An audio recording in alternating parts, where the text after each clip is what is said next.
Factory outlet Mukunda jewellers లో mega వడ్డానం sale 2.0. అందరికీ నమస్కారం. నా పేరు మాధురి. భీష్మ ఏకాదశి గురించి ఈ రోజు మనం మాట్లాడుకోబోతున్నాం.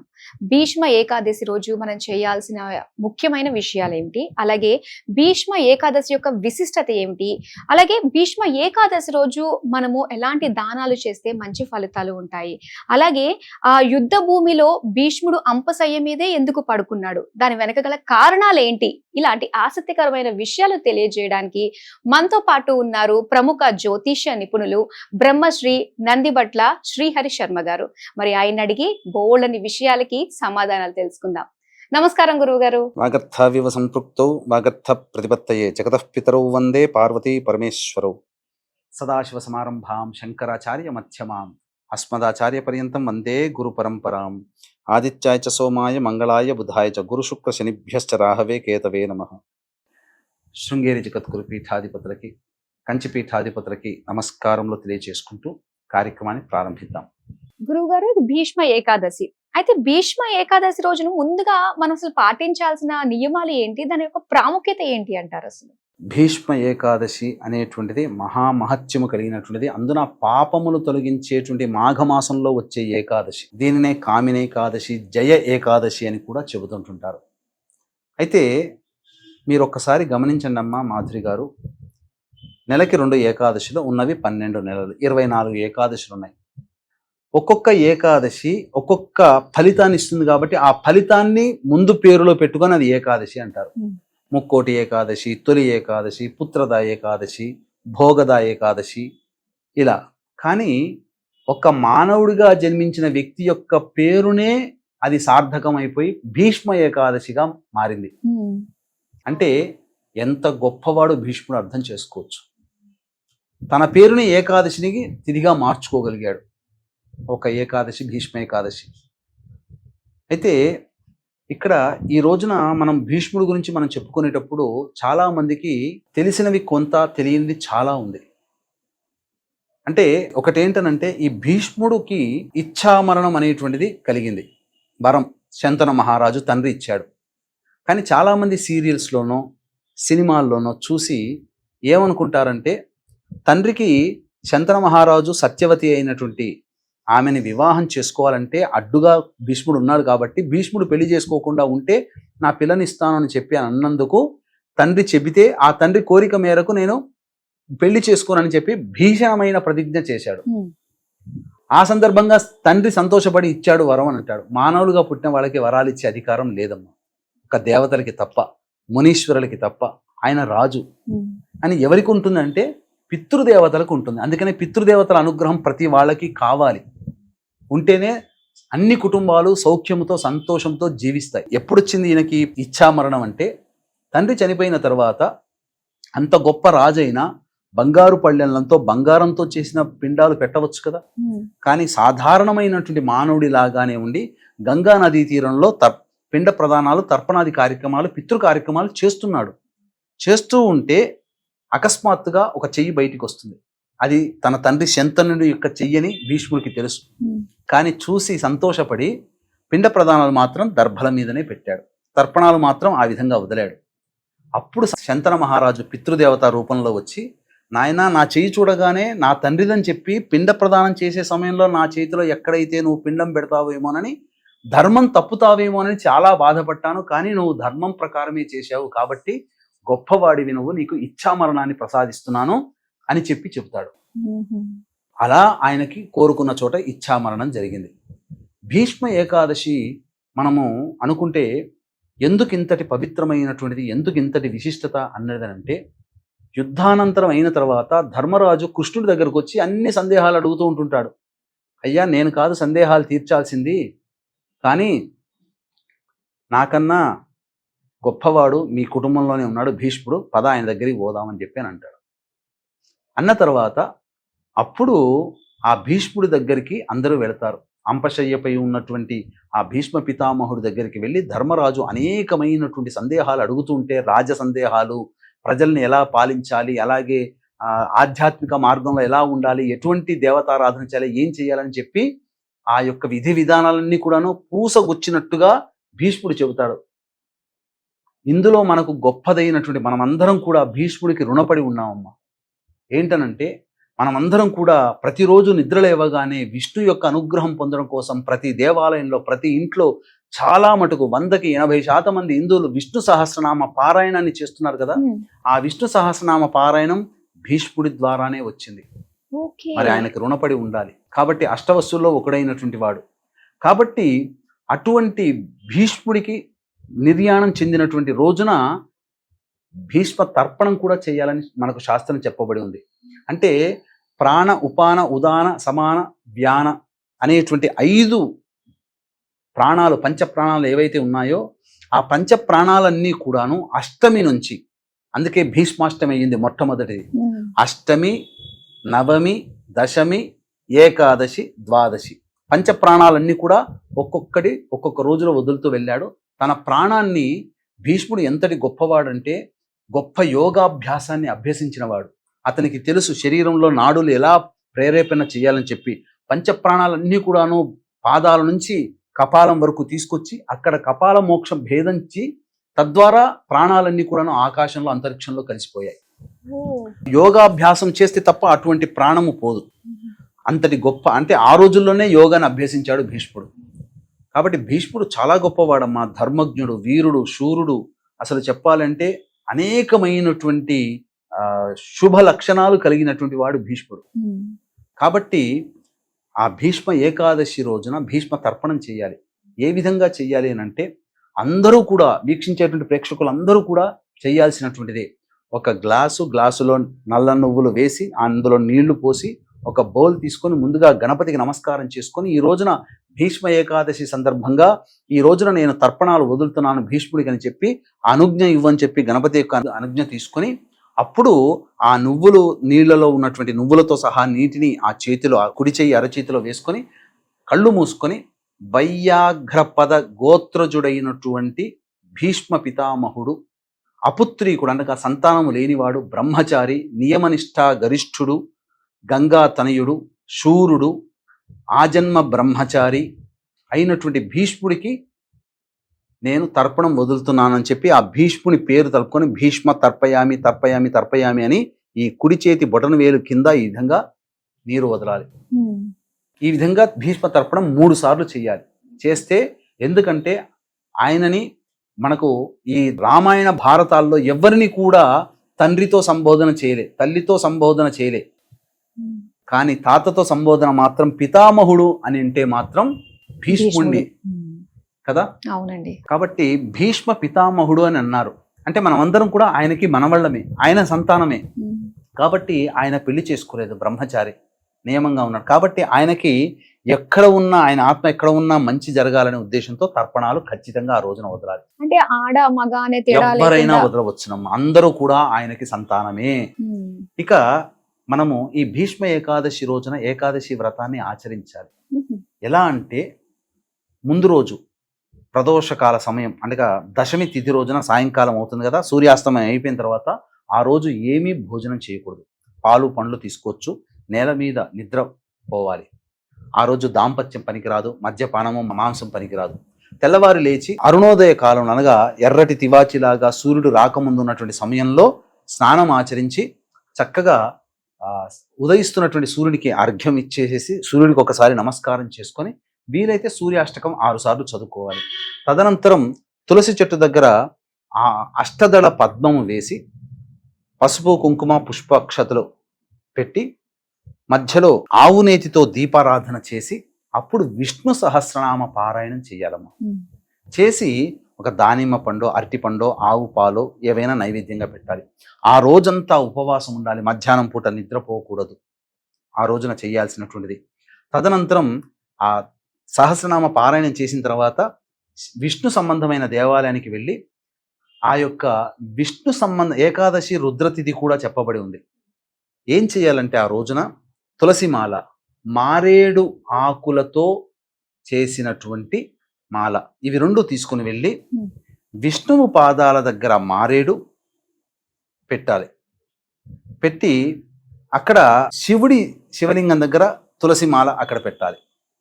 పెట్టిన తర్వాత శివాలయంలో ఉన్నటువంటి తులసిమాల తీసుకుని వచ్చి విష్ణువుకి, విష్ణువు దగ్గర ఉన్నటువంటి మాల ఏదైతే ఉండదో మారేడు దళ మాల ఈశ్వరుడికి సమర్పించాలి. ఓ ఈ విధంగా చేసినట్లయితే శివకేశవుల యొక్క అనుగ్రహాన్ని పొందిన వాళ్ళమవుతాం. ఆ రోజు ఏకాదశి తిథి రోజున ఎటువంటి పదార్థములనగా మద్యపానము, ధూమపానము, మాంసము, దాంపత్యము, ఎవరిని పెద్దవాళ్ళని ఆడవాళ్ళని ఎవరిని బాధించకుండా ఉండి సత్యవ్రతాన్ని అనగా సత్యం మాట్లాడుతూ ఉండి గనక చేసి తెల్లవారి మళ్ళీ అరుణోదయ కాలంలో కాలకృత్యాదులు తీర్చుకొని మళ్ళీ తులసి చెట్టు దగ్గర ఆవునేతితో దీపారాధన చేసి విష్ణు సహస్రనామ పారాయణం చేసి ఇంట్లో కిచెన్ రూమ్లో మనం చేసుకున్నటువంటి వంట పదార్థాలు అవన్నీ కూడాను కొద్ది కొద్దిగా నైవేద్యము ఆ తులసి చెట్టు దగ్గర పెట్టి ఎవరైనా అనాథుల అభ్యాగతను పిలిపించి వారికి అన్న సంతర్పణ చేసి లేదా వృద్ధాశ్రమాల్లో కానీ అనాథాశ్రమంలో పండ్లు ఇతర పదార్థాలు వాళ్ళకి పంచి ఇంటికి వచ్చి వండుకున్నటువంటి నైవేద్యంతో సహా అందరూ భోజనం చేస్తే ఏకాదశి వ్రతాన్ని ఆచరించిన వాళ్ళం అవుతాం. అలాగే గురువు గారు, ముఖ్యంగా భీష్ముడు గురించి మనం మాట్లాడుకోవాలంటే ఆ యుద్ధ భూమిలో మొత్తం అంతా కూడా అంపశయ్య మీద ఆయన పడుకున్నారు కదండి. ఆయన అంతటి మహారాజు తలుచుకుంటే అక్కడ అవసరం లేదు, ఎవరికి వాళ్ళు అందరూ వెళ్ళిపోతున్నా కూడా ఆయన మాత్రం రాత్రి పగలని తేడా లేకుండా దానిపైనే ఉన్న రీజన్ ఏంటంటారు అసలు? అదేనమ్మా, ఇది చాలా మంది భీష్ముడు అంపశయ్య మీద ఉన్నాడు అని అనుకుంటారు, కానీ ఎందుకు అలా ఉండగలిగాడు? భీష్ముడు తనగా రాజు తలుచుకుంటే దెబ్బల కొదవ అన్నట్టు ఆయన మహార చక్రవర్తి. ఆయన తలుచుకుంటే యుద్ధంలో విరమించిన తర్వాత, యుద్ధం అస్త్ర సన్యాసం చేసిన తర్వాత రాజగృహంలోనికి వెళ్ళి రాజమందిరిలో పడుకోవచ్చు కదా. అంపశయ్య మీద ఉండి చలికి ఆ సమయంలో అంటే కార్తీక మాసం అమావాస్యతో ఆగిపోయింది. కార్తీక మాసం త్రయోదశి రోజున ప్రారంభమైనటువంటి యుద్ధము కార్తీక మాసం అమావాస్యకు 18 రోజుల పాటు జరిగి యుద్ధం అంతమైపోయింది. మార్గశిర మాసం, పుష్యమాసం, మాఘమాసం ఏకాదశి వచ్చేంత వరకు కూడా అనగా 60+11 71 రోజులు ఎలా ఉండగలిగాడు? చలికి తట్టుకుంటూ వణికిపోతూ ఎండకి ఎండుతూ రోజు రోజుకి ఆ బాణాలు గుచ్చుకొని శరీరంలోకి వెళ్ళిపోయి ఆ శరీరము బాణాలతో సహా దిగబడిపోతూ ఉండగా ఎందుకు ఉండాల్సినటువంటి పరిస్థితి వచ్చిందని ఎవరైనా ఆలోచించారా? మనకు భారతంలో, వ్యాస భారతంలో దొరుకుతుంది. అంటే ఎందుకు అనంటే భీష్ముడి దగ్గరికి పాండవులతో సహా ద్రౌపదితో సహా కృష్ణుడు వస్తాడు, తీసుకొని వస్తాడు. వచ్చి సందేహాలన్నీ నివృత్తి చేసుకొని అంటున్నాడు. అన్ని ధర్మపరమైన సందేహాలు చెబుతూ ఉంటుంటే ద్రౌపది గభాలున పక్కున నవ్వింది. నవ్వేసరికి ఎందుకమ్మా నవ్వుతున్నావు అనంటే, భీష్మ పితామహ ఇన్ని ధర్మాలు వల్లిస్తున్నావే, మరి ఆ రోజున ద్రౌపది వస్త్రాపహరణం చేసిన తర్వాత నీ ధర్మం ఎక్కడికి పోయింది? నువ్వెందుకు రక్షించలేకపోయావు? నువ్వు ఆపమంటే ఆగేవాడు కాదా దుర్యోధనుడు? ఇంత యుద్ధం జరిగేదా? ఇంతమంది నా వాళ్ళని అందరినీ చంపుకునే వాళ్ళమా? నా పిల్లల్ని కూడా పోగొట్టుకున్నాను కదా భీష్మ అని చెప్పి బాధపడుతుంది ద్రౌపది. అంతటా అమ్మా, నీ సమస్య, నీ యొక్క ఆవేదనకి నేను సమాధానం చెబుతున్నాను. నేను బ్రతికుండంగా చేసినటువంటి తప్పులు 2 తప్పులు. ఆ 2 తప్పులని నేను ఈ జన్మలలోనే ఆ యొక్క శిక్ష అనుభవించి నేను కర్మదోషాన్ని తొలగించుకొని నేను పరమపదానికి వెళ్ళాలనే ఆలోచనతోనే ఈ రకమైన ఏర్పాటు నాకు నేనే చేసుకున్నానమ్మా అని అంటాడు. ఏంటి ఆ 2 తప్పులు అనంటే, విచిత్ర వీర్యుడు చిత్రాంగదుడు అయినటువంటి అనగా సత్యవతి పుత్రులు వీళ్ళిద్దరికీ భార్యలు లేకపోతే కాశీరాజు కుమార్తె అయినటువంటి అంబిక అంబాలికల్ని తీసుకొని వస్తాడు ఆ యొక్క స్వయంవరంలో గెలిచి. కానీ తాను చేసుకోలేదు, తీసుకొని వస్తాడు. వచ్చి తన యొక్క తమ్ముళ్ళకి వివాహం చేయిస్తాడు. అందులో అంబిక ఆల్రెడీ ఒక అబ్బాయిని ప్రేమిస్తుంది, ఒక యువరాజుని ప్రేమిస్తుంది. తీసుకొని వచ్చిన తర్వాత అప్పుడు ఆ భీష్ముడి దగ్గరికి వెళ్ళి, మీరు తీసుకొని వచ్చారు కానీ నా మనసు వేరే అతనికి ఇచ్చాను, అతనికి నేను భార్యనంటే, అమ్మ తప్పయిందమ్మా, నాకు తెలియదు కదా, అప్పుడే నాకు చెప్పొచ్చు కదా అని చెప్పి అనగా అంబాలికని పక్కకు పెట్టి అంబికని మాత్రం పంపించేస్తాడు. అయిన తర్వాత ఆమె సంతోషముతో నేను వచ్చానని చెప్పి యువరాజుకి చెప్పగా, ప్రేమించినటువంటి వ్యక్తికి చెప్పగా, అప్పుడు ఆ యువరాజు కాదంటాడు. నువ్వు ఒకరి సొత్తు అయిపోయావు, మళ్ళీ నేను ఎట్లా నేను వివాహం చేసుకుంటానని చెప్తే అప్పుడు చాలా బాధపడుతుంది.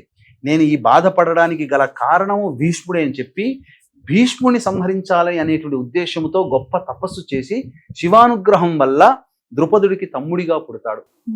పుట్టడమే కానీ పురుషుడిగా పుట్టిన స్త్రీ లక్షణాలతో పుడతాడు. కానీ స్త్రీ లక్షణాలు ఒంట్లో ఉండడం వల్ల ట్రాన్స్జెండర్ ఆపరేషన్ అప్పుడే జరిగింది. అప్పుడే ట్రాన్స్జెండర్ గా పుట్టడము పురుషుడిగానే పుట్టాడు, కానీ ట్రాన్స్జెండర్ ఆపరేషన్ జరగడం వల్ల స్త్రీ లక్షణాలతో అతను మెలగడం ప్రారంభించాడు. అతని పేరు శిఖండిగా మార్చాడు. ధర్మరాజు యుద్ధానికంటే ముందు ఒక రోజు భీష్ముడి దగ్గరికి పోతాడు. పోయినప్పుడు తాత నిన్ను నేను గెలవలేం, మా వాళ్ళు ఎవరు అర్జునుడు కూడా గెలవలేడు, నువ్వు యుద్ధంలో ఓడిపోవాలంటే ఏం చెయ్యాలి అని చెప్పి అడుగుతాడు. అడిగితే అప్పుడు ధర్మరాజుకి చెప్తాడు, భీష్ముడికి తెలుసు అంబ ఈ విధంగా చేసుకుంది, అక్కడ జన్మెత్తింది, కాబట్టి నేను యుద్ధంలో ఉండకూడదు అని అంటే ఆ రాజుకున్నటువంటి ఒక గొప్ప లక్షణం ఏంటంటేనమ్మా, చేస్తే పురుషులతోనే యుద్ధం చేయాలి, లేదా వీర వనితలతోనైనా చేయవచ్చును, అటు ఇటు కాని వాళ్ళతో యుద్ధం చేయకూడదు. కాబట్టి అటు ఇటు కాని వ్యక్తులు, థర్డ్ జెండర్ ఎవరైతే ఉంటారో వాళ్ళతోనైతే నేను యుద్ధం చెయ్యను అని అంటాడు. అలా ఆ విధంగా జరిగినటువంటి సంఘటనమ్మ. ఆ విధంగా శిఖండి రావడం, అస్త్ర సన్యాసం చేయడం చేస్తాడు. ఇక రెండవ తప్పుగా ఒక తప్పు జరిగింది.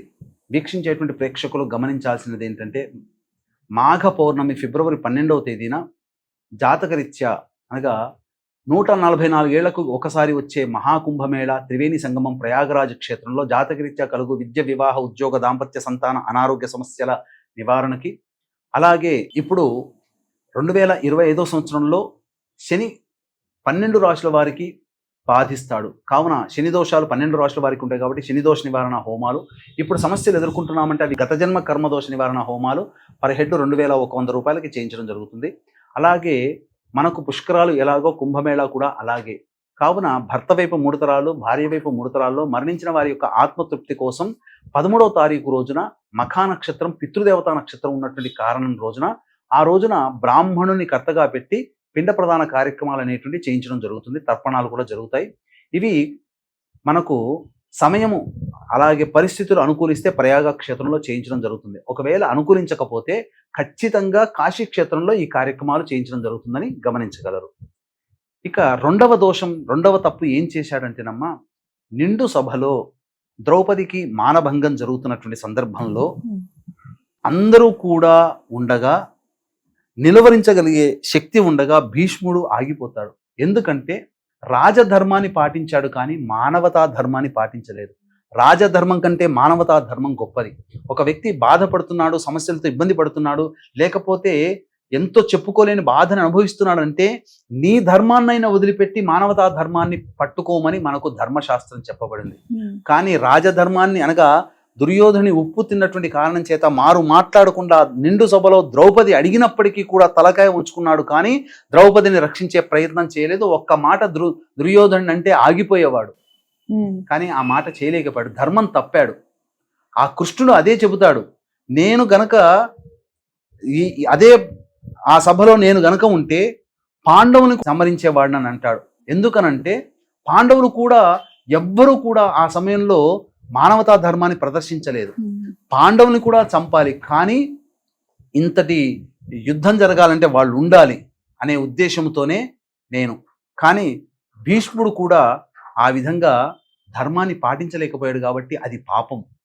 ఆ పాపాన్ని కడిగించుకోవడం కోసమే అంపశయ్య మీద మహాభారత యుద్ధంలో యుద్ధ విరమణ చేసిన దారభ్యత ఏకాదశి వచ్చేంత వరకు కూడా వేచి ఉండి, ఆ ఎండకు ఎండి, వానకి తడిచి, అలాగే చలికి తట్టుకొని శరీరం కృంగి కృషించిపోతూ ఉన్న సమయం వరకు కూడా ఉండి ప్రాణాలని నిలబెట్టుకొని మాఘమాసంలో ఏకాదశి తిథి వరకు ఉండి ఆ కర్మనంతా, ఆ దోషాన్నంతా అనుభవించి, నేనిప్పుడు ఏకాదశి రోజున ప్రాణం వదులుతున్నానమ్మా, నీకు చేసిన ద్రోహానికి నేను కూడా చింతిస్తున్నాను, నన్ను నేను శిక్షించుకుంటున్నాను అని చెప్పగా అప్పుడు ద్రౌపది కూడా సంతోషిస్తుంది, శాంతపడుతుంది.